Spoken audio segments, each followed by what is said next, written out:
Hello, welcome to Reya's kitchen. നമ്മൾ എവിടെയാണ് വന്നിരിക്കുന്നത് അറിയോ? നമ്മൾ ഇന്നൊരു ഔട്ട്ഡോർ ഷൂട്ടിങ്ങിലേക്കാണ് വന്നിരിക്കുന്നത്. പലതരത്തിലുള്ള ഫിഷിങ് കണ്ടിട്ടുണ്ട് അല്ലേ? അല്ലെങ്കിൽ പലതരത്തിലുള്ള മത്സ്യകൃഷികൾ പല രീതിയിൽ മത്സ്യങ്ങളെ വളർത്തുന്നത് കണ്ടിട്ടുണ്ട് വീടുകളിൽ. അല്ലെങ്കിൽ വലിയൊരു കുളം, മത്സ്യക്കുളമൊക്കെ സൃഷ്ടിച്ച് നമ്മൾ പല രീതിയിൽ കണ്ടിട്ടുണ്ട്. എന്നാൽ നമ്മുടെ ഫിഷറീസിൻ്റെ എല്ലാ സപ്പോർട്ടോടും കൂടി അവരുടെ കുറേ കാര്യങ്ങൾ നമ്മൾ ഇംപ്ലിമെൻറ്റ് ചെയ്ത് അവരുടെ സപ്പോർട്ടോടു കൂടി അവർ പറയുന്ന രീതിയിൽ നമ്മൾ ഓരോ കാര്യങ്ങളൊക്കെ ചെയ്ത് എത്രത്തോളം നമ്മൾ എഫേർട്ട് ഇട്ട് നമ്മൾ ചെയ്യുന്നുണ്ട്. അപ്പോൾ അങ്ങനെ ചെയ്യുന്ന ഒരുപാട് ഉണ്ടായിരിക്കാമെന്നല്ല, ഉണ്ട്. അപ്പോൾ അങ്ങനെയുള്ളവരൊക്കെ നമുക്ക് നേരിട്ട് നിന്ന് കാണണമെന്നും അപ്പോൾ അവർ ചെയ്യുന്ന ആ ഒരു ഫെസിലിറ്റി നേരിട്ട് നിന്ന് പരിചയപ്പെടണമെന്നും എങ്ങനെയൊക്കെയാണെന്നുള്ളത് നമുക്ക് കാണാനായിട്ട് എല്ലാവർക്കും ആകാംക്ഷ ഉണ്ടാവും അല്ലേ? എനിക്കുണ്ട്. അതുപോലെ എന്നെപ്പോലെ ചിന്തിക്കുന്ന കുറേ പേരുണ്ടാവും. അവർക്ക് എല്ലാവർക്കും ആകാംക്ഷ ഉണ്ടാവും. അപ്പോൾ അങ്ങനെ കുറേ കാര്യങ്ങൾ നമ്മൾ ഇന്നത്തെ ഈ ഒരു വീഡിയോയിൽ നിങ്ങളുടെ മുന്നിൽ കാണിക്കുന്നുണ്ട്. നമ്മുടെ ഗേജ് മത്സ്യകൃഷിനെ കുറിച്ചൊക്കെ കേട്ടിട്ടുണ്ടോ? അപ്പോൾ ഈ തോടും അല്ലെങ്കിൽ കുളം ഫെസിലിറ്റി ഉള്ളവരൊക്കെ നമുക്ക് ഗേജ് മത്സ്യകൃഷിയൊക്കെ നമുക്ക് നടത്താറ്. അതായത് ഫിഷറീസ് ഡിപ്പാർട്ട്മെൻറ്റിൻ്റെ കീഴിൽ അവരുടെ ഫുൾ സപ്പോർട്ടോട് കൂടി ഇംപ്ലിമെൻറ്റ് ചെയ്താണ് നമ്മുടെ ഗേജ് മത്സ്യകൃഷി എന്ന് പറയുന്നത്. അതുമാത്രമല്ല, പലതരത്തിലുള്ള മത്സ്യകൃഷികളും നമുക്കിവിടെ അവൈലബിൾ ആണ്. ഇത് മാത്രമാണോ? ചിക്കൻ, മീറ്റ് ഏതാണേലും, പോർക്ക്, ബീഫ് അല്ലെങ്കിൽ ഫിഷ്, അതും പിന്നെ നമ്മുടെ ബ്രോയിലർ, നാടൻ കോഴി, പിന്നെ മുട്ട, ഡക്ക്, എന്ത് വേണ്ട നമുക്ക്, വാഴക്കൊലകൾ, വെജിറ്റബിൾസിൻ്റെ തൈ, എന്ത് സാധനവും നമ്മളുടെ ഈ തൊട്ടടുത്ത് നമുക്കിവിടെ അവൈലബിൾ ആണ്. ഇത് നടത്തുന്നതെന്ന് വെച്ച് കഴിഞ്ഞാൽ നമ്മളുടെ ജോഷി ചേട്ടനും ബിൻസി ചേച്ചിയും കൂടെയാണ്. അപ്പോൾ അവർ രണ്ടുപേരും കൂടെ ചേർന്ന് നടത്തുന്ന ഈ ഒരു കൃഷി അല്ലെങ്കിൽ ഈ ഒരു വിപണനം എന്നൊക്കെ പറയുന്നത് നല്ല അടിപൊളി സജീവമായിട്ട് തന്നെ നടക്കുകയാണ്. അപ്പം നമുക്ക് ആ ഒരു സീനറിയും നമ്മളുടെ ആ ഏരിയയും നമ്മളുടെ ഈ കൃഷി രീതികളും ഇവരുടെ കൃഷി രീതികളും അല്ലെങ്കിൽ എല്ലാ കാര്യങ്ങളും ഒക്കെ നമുക്കൊന്ന് കാണാം. എന്തൊക്കെയാണെന്ന് ജോഷി ചേട്ടൻ നന്നായിട്ട് തന്നെ നമുക്ക് വിവരിച്ച് തരും. അപ്പോൾ നമുക്കൊന്ന് ഫുൾ സെറ്റപ്പായിട്ട് അവരുടെ കൂടെ നടന്ന് നമുക്ക് എല്ലാം ഒന്ന് കാണാം കേട്ടോ. അപ്പോൾ ഞാനിന്ന് ക്യാമറാമാൻ ആകാൻ പോവാണ്. അപ്പോൾ നമുക്ക് ബാക്കി വീഡിയോസിലൂടെ നമുക്ക് കാണാം ബാക്കിയെല്ലാം. നിങ്ങൾക്ക് ഇവിടെ എന്തൊക്കെ വരുന്നുണ്ട്? നമുക്കിവിടെ കോഴി, താറാവ്, കാട, മുയല്, പന്നിയിറച്ചിയുണ്ട്, ബീഫുണ്ട്. എല്ലാ ദിവസവും വന്നു കഴിഞ്ഞാൽ അവൈലബിൾ അല്ലേ? അതെ, ഉണ്ട്.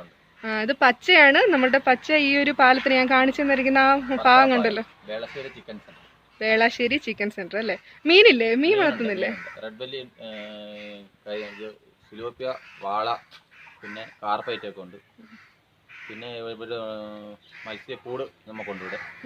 ഇപ്പൊ കുഞ്ഞുങ്ങളെയും കൊടുക്കുന്നുണ്ട്. കുഞ്ഞുങ്ങളെ ചെറിയ രീതി, വലിയ രീതിയില്ല. വേറെ എന്തൊക്കെയുണ്ട്? പിന്നെ തോട്ട് ഗേജ് ചെയ്തിട്ടുണ്ട്. ഗേജ് മത്സ്യകൃഷി ഉണ്ടല്ലേ? അല്ലേ, ഗേജ് എടുക്കുന്ന കാണാം അല്ലേ? എന്നാ ശരി, ഓക്കെ.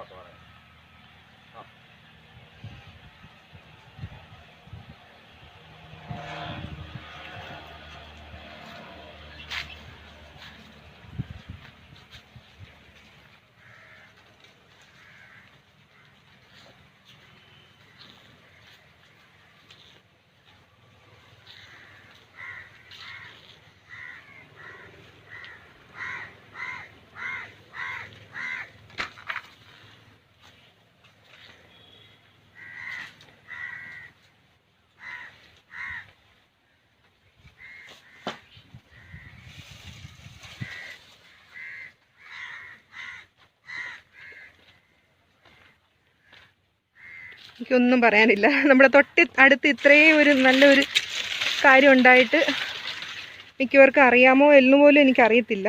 എന്തായാലും ഞാൻ ആദ്യമായിട്ടാണ് ഇതെല്ലാം കാണുന്നത്. നിങ്ങളേതായാലും എല്ലാവരും ഒന്ന് കാണുക, കണ്ടിവിടെ ഡയറക്റ്റ് വന്ന് എല്ലാം മീറ്റ് ചെയ്യുക. നിങ്ങൾക്ക് എല്ലാ സാധനവും തന്നെ ഇവിടെ തന്നെ അവൈലബിൾ ആണ് കേട്ടോ. ഫിഷ്, മീറ്റ്, അതാണ് ഉദ്ദേശിച്ചത്. ചേട്ടൻ നമുക്കായിട്ട് വെയിറ്റ് ചെയ്തിട്ട് മുന്നേ പോവാം. നമുക്ക് സ്പീഡിൽ പോകാം.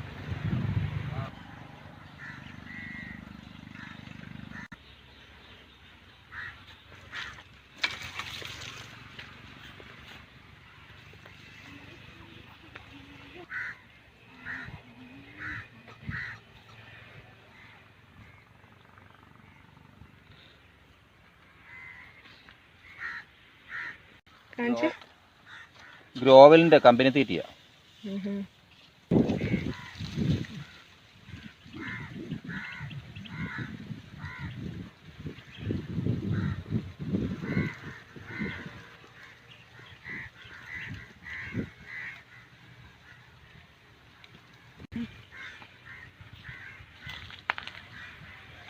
എവിടെ നോക്കിയാലും വാഴക്കൊലകളാണ്, നിറയുണ്ട് കേട്ടോ. എല്ലാ ടൈപ്പ് നാടൻ സംഭവങ്ങളും ഉണ്ട്. വാവ്,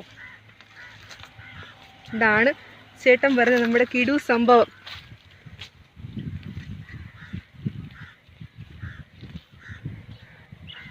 എന്താണ് ചേട്ടാ, ഒന്നും കൂടെ പറഞ്ഞേക്ക്, ഒച്ചത്തിലൊന്ന് പറഞ്ഞേക്ക്. ഗേജ് മത്സ്യകൃഷിയാണ്. ആലപ്പുഴ ഫിഷറീസിൽ നിന്നുള്ള നമുക്ക് നല്ല രീതിയിൽ അവർ തന്നതാണ്. അവിടുന്ന് ഈ ആദ്യത്തെ വിളവ് ഞങ്ങൾ എടുത്തു. ഇത് രണ്ടാമത്തെ വിളവാണ്. ഓക്കെ, അപ്പൊ ഇതിന്റെ അകത്ത് എന്തൊക്കെയുണ്ട്? ഏതൊക്കെ? സിലോപ്പിയാണ് കിടക്കുന്നത്. ഓക്കെ, കുഞ്ഞുങ്ങളെ കൊണ്ടിട്ടാ അല്ലേ? അത് ഫിഷറീസിൽ തന്നെ നമുക്ക് തരുന്ന കുഞ്ഞുങ്ങളാണ്. അവർ നല്ല സഹായമൊക്കെ ഉണ്ട് ഫിഷറീസിൽ നിന്ന്. നമുക്ക് ആദ്യത്തെ നല്ല രീതിയിൽ തന്നെ കുഴപ്പമില്ലായിരുന്നു, മീനൊക്കെ പിടിച്ചു. നല്ല രീതിയിൽ തന്നെ അത് വിളവെടുപ്പെല്ലാം നടന്നിരുന്നു. ഇതിപ്പം 1 മാസമായ കുഞ്ഞുങ്ങളാണ്.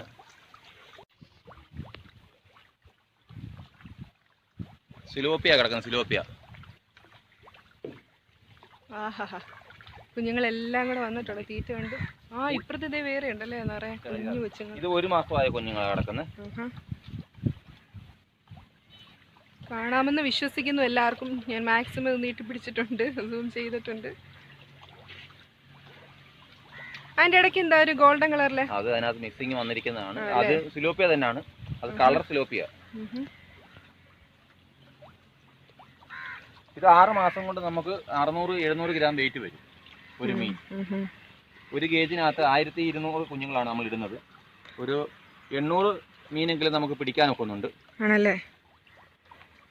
അപ്പൊ ഇത് ഈ നമുക്ക് പോകത്തില്ലല്ലോ, ചാടിയൊന്നും പോകത്തില്ലോ? 3 ഇതായിട്ട് ലെയർ ആയിട്ടാണ് വല കിടക്കുന്നത്. ആദ്യത്തെ കൊച്ചു കുഞ്ഞുങ്ങൾ ചെറിയ വല, ചെറിയ വല വരുന്നത്. അത് കഴിയുമ്പോഴത്തേക്ക് ഈ വലക്കകത്തോട്ട് നമ്മൾ ഇതിനെ വിടും, ഈ വലക്കകത്തോട്ട്. അത് കഴിഞ്ഞിട്ട് പിന്നെ മൊത്തത്തിൽ കവർ ചെയ്ത് നോക്കി നമ്മൾ ശ്രദ്ധിക്കാന്ന് മാത്രമേ ഉള്ളൂ. എലി കഴുന്ന അങ്ങനെയുള്ള സാധനങ്ങളൊക്കെ ഉള്ള പ്രശ്നങ്ങളേ ഉള്ളൂ. അത് എല്ലാ ദിവസവും വന്ന് നമ്മൾ മീന് തീറ്റി കൊടുക്കുമ്പോൾ ചെക്ക് ചെയ്യണം വലയ്ക്ക് കംപ്ലൈൻറ്റ് ഉണ്ടോ എന്ന്. കംപ്ലൈൻറ്റ് ഉണ്ടെങ്കിൽ അത് കംപ്ലൈൻറ്റ് തീർത്ത് കൊടുക്കണം, അല്ലെങ്കിൽ മീൻ ഇറങ്ങി പുറത്ത് പോകും. പിന്നെ മറ്റ് അങ്ങനെ നാട്ടുകാരുടെ ബുദ്ധിമുട്ടുകളൊന്നും നമുക്കില്ല. എല്ലാവരും സഹകരിക്കുന്നുണ്ട്. കാരണം മീൻ പിടിക്കാനൊക്കെ. പിന്നെ ഈ ഒരു തോട് നല്ല വൃത്തിയായിട്ട് കിടക്കുന്നത് നിങ്ങളെല്ലാവരും കൂടെ ശ്രമിച്ചതിൻ്റെ ഫലമാണെന്ന് കാണുമ്പോൾ തന്നെ മനസ്സിലാവും. എല്ലാ സൈഡും, അക്കരത്തെ സൈഡാണെങ്കിലും ഇക്കരത്തെ സൈഡാണെങ്കിലും എല്ലായിടും നല്ല നീറ്റായിട്ട് കിടപ്പുണ്ട്.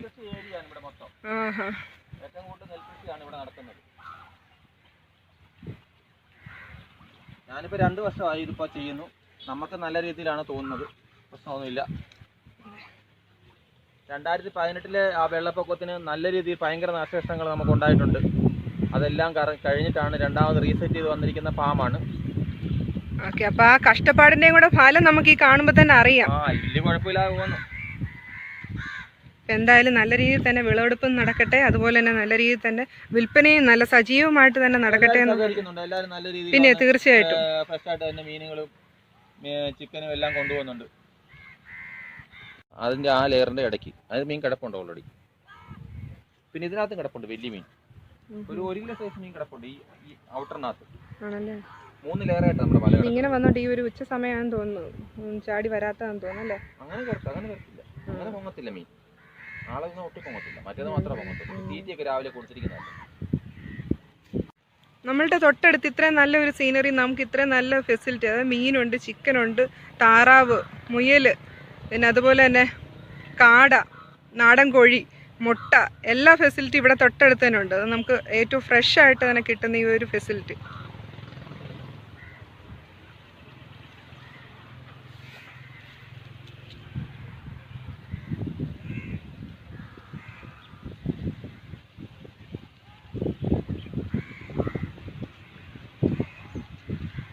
മീൻ കുഞ്ഞുങ്ങളെയും ചെറിയ രീതിയിൽ മീൻ കുഞ്ഞുങ്ങളെയും കൊടുക്കുന്നുണ്ട്. സിലോപ്പിയുടെ നല്ല കുഞ്ഞുങ്ങളാണ്.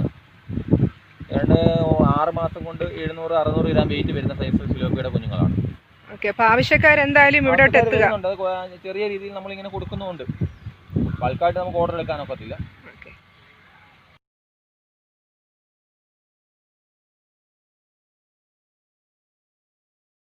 നമ്മളുടെ കണ്ട് നമുക്ക് തിരിച്ചു പോകാം.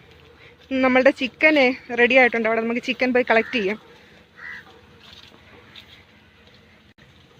നമ്മളുടെ ജോഷി ചേട്ടൻ്റെയും ബിൻസി ചേച്ചിയുടെയും ഒരു സ്ഥലമാണ് കേട്ടോ ഇത്. പച്ചയാണ്. അപ്പോൾ ബാക്കി ഡീറ്റെയിൽസൊക്കെ നേരത്തെ തന്നെ പറഞ്ഞിട്ടുണ്ട് ചേട്ടൻ. നമുക്ക് തിരിച്ചു പോയി നമ്മളുടെ ചിക്കൻ കളക്ട് ചെയ്യാം. എന്നിട്ട് ബാക്കിയൊക്കെ നമുക്ക് വീട്ടിൽ ചെന്ന് സൂപ്പറായിട്ടുള്ള അടിപൊളി പരിപാടി ചെയ്യണം. പോകുന്ന വഴിക്ക് ഇതിൻ്റെ അകത്ത് എന്താ കിടക്കുന്നത്?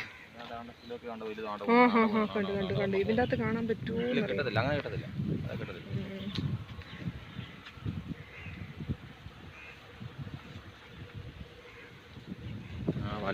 നോക്കാൻ പോവാണ് ജോഷി ചേട്ടൻ. ചിലപ്പം ലക്കുണ്ടെങ്കിൽ വലക്കകത്ത് വലിയ സിലോപ്പിയ കാണാൻ പറ്റും.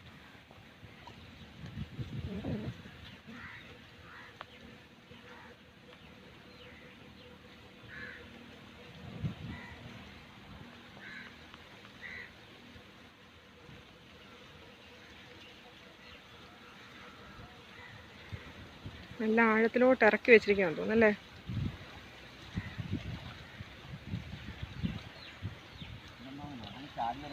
അതെ,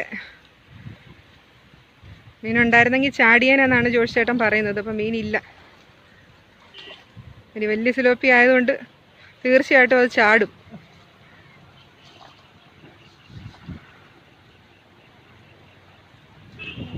ഇല്ലല്ലേ? എന്നാൽ പിന്നെയും കഷ്ടപ്പെട്ട് കെട്ടേണ്ടി വരുമല്ലോ.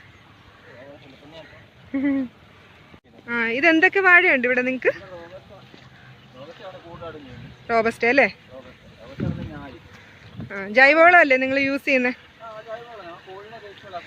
കോഴിയുടെ വേസ്റ്റ് ഒത്തിരി വരുമല്ലോ. ഓക്കെ. എന്താ കോഴിവളം ആണ് നമുക്ക് കൂടുതൽ ഈ വാഴക്കൃഷിക്കെല്ലാം യൂസ് ചെയ്യുന്നത് ഇവർ. അതുപോലെ തന്നെ ബയോഗ്യാസിൻ്റെ വേസ്റ്റ് ഒരുപാട് വരുന്നുണ്ട്. ആ ലിക്വിഡൊക്കെ ഉണ്ടല്ലോ ബയോഗ്യാസിൽ നിന്ന് വരുന്നത്, അതെല്ലാം മാത്രമാണ് ഈ ഇവരുടെ കൃഷിക്ക് വേണ്ടിയിട്ട് ഇവർ വളമായിട്ട് ചേർക്കുന്നത്.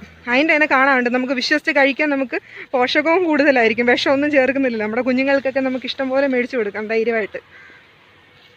അപ്പോൾ ഇവിടെ വന്നു കഴിഞ്ഞാൽ അപ്പോൾ അതും കൂടെ കിട്ടുമെന്ന് നിങ്ങൾക്ക് മനസ്സിലായില്ലേ? അപ്പോൾ നമുക്ക് തിരിച്ച് ചെന്ന് നമ്മളുടെ ചിക്കൻ കളക്ട് ചെയ്യാം. ഞാൻ ഒരു പ്രാവശ്യം കൂടെ ഒന്ന് പെട്ടെന്ന് റൗണ്ട് അപ്പ് ചെയ്ത് നിങ്ങളൊന്ന് കാണിച്ചു തരാം. ഈ ഒരു അടുത്ത് അവിടെയാണ് നമ്മൾ, ഈ ഒരു ഭാഗത്താണ് നമ്മളിപ്പം കണ്ട ഒരു മീൻ വളർത്തുന്ന ആ ഒരു സംഭവം കണ്ട. നമ്മൾ ഇവിടെ വഴി ഇങ്ങനെ കറങ്ങിയാണ് വന്നത്. നമുക്ക് ഒരുപാട് വാഴക്കൊലകൾ കാണാം ഇവിടെ കേട്ടോ. ഇഷ്ടം പോലെ വാഴക്കൊലകളുണ്ട്.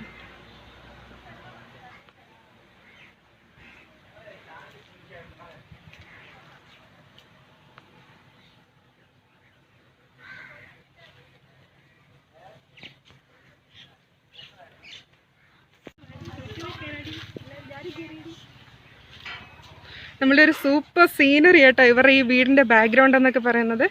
ബാക്ക് സൈഡാണെങ്കിൽ പറയാനേ പറ്റുന്നില്ല, അത്ര രീതിയിലുള്ള സീനറിയാണ്.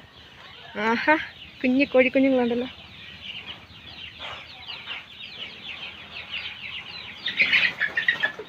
കോഴിക്കുഞ്ഞുങ്ങളെ കൊടുക്കാൻ വേണ്ടിയുള്ളതാണ്. ആണല്ലേ?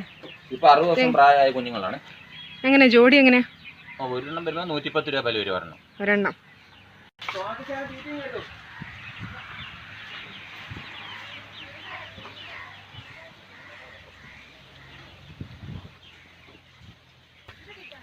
അതിൻ്റെ ഇടയ്ക്ക് ഒരുത്തി ഫോട്ടോ എടുക്കാൻ പോയി കണ്ട. വാടി, ബാക്കി വീഡിയോ കൂടെ എടുത്തിട്ട് ഫോട്ടോ എടുക്ക്.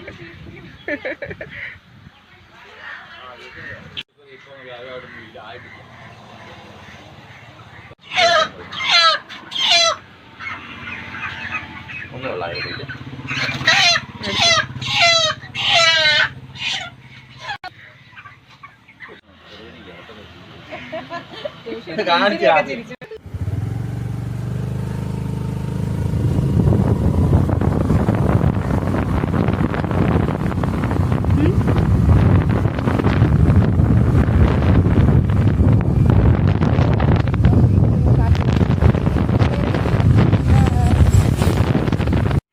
നമ്മളുടെ ഇന്നത്തെ ഈ ഒരു വീഡിയോ എല്ലാവർക്കും ഇഷ്ടമായെങ്കിൽ എല്ലാവരും ഫ്രണ്ട്സിനും കസിൻസിനും റിലേറ്റീവ്സിനൊക്കെ ഒന്ന് ഷെയർ ചെയ്ത് സപ്പോർട്ട് ചെയ്യണം. അതുപോലെ തന്നെ സബ്സ്ക്രൈബ് ചെയ്യാൻ ആരെങ്കിലും ഉണ്ടെങ്കിൽ എല്ലാവരും സബ്സ്ക്രൈബ് ചെയ്ത് സപ്പോർട്ട് ചെയ്യണം. അപ്പം നല്ല അടിപൊളി വീഡിയോ ആയിട്ട്. അപ്പം നമ്മൾ ഇവിടുന്ന് മേടിക്കുന്ന ചിക്കൻ കൊണ്ടുണ്ടാക്കുന്ന റെസിപ്പി അടുത്ത എപ്പിസോഡിൽ.